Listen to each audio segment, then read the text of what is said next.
তুমি একবার ওই সারের কারখানায় ফোন করো, ফোন করে খবর নাও যে যেদিন দালানে আমাদের ফুলের কাজ চলছিল রাতভর, সেদিন ওখান থেকে কেউ কি এখানে এই যে ভিনিগারের জার দিয়ে গেছে?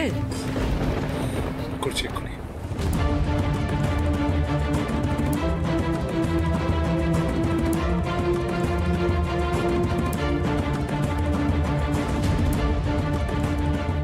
হ্যাঁ ময়ূকবাবু বলুন।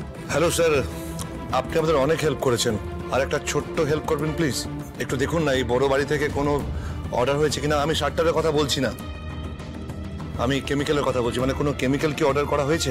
1 মিনিট একটু হোল্ড করুন, আমি দেখে বলছি।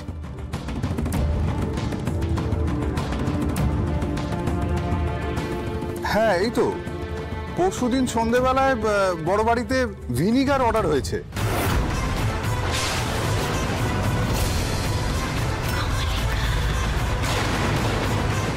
তিনটে জার গেছে। এই তো চালানের কার্বন কপিতে লেখা আছে।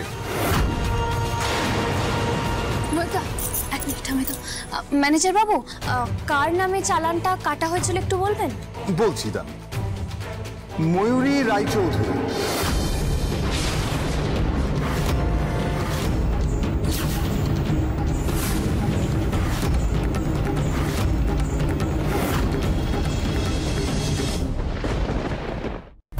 বড় বাড়িতে ডেলিভারি হয়েছে আমি জানি না, হয়তো নাইট শিফটে যিনি ডিউটি ছিলেন উনি হয়তো চালান কেটেছেন। কিন্তু কি অদ্ভুত, চালানে আমাদের কারোর সাইন নেই।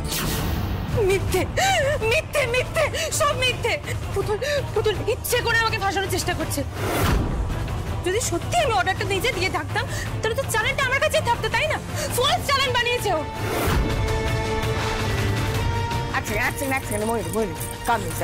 কাম ডাউন বাবা, শান্ত হও, কান্নাকাটি করে না। শোনো এইটা আমি বুঝতে পারছি যে তোমার বিরুদ্ধে একটা চক্রান্ত চলছে। এখন ঠান্ডা মাথায় পরিস্থিতি মোকাবিলা করতে হবে, ঠিক আছে? কান্নাকাটি করে কোনো লাভ নেই।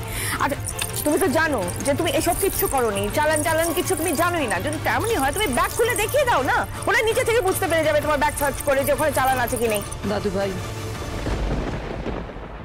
ময়ূরীর ব্যাগটা দেখো।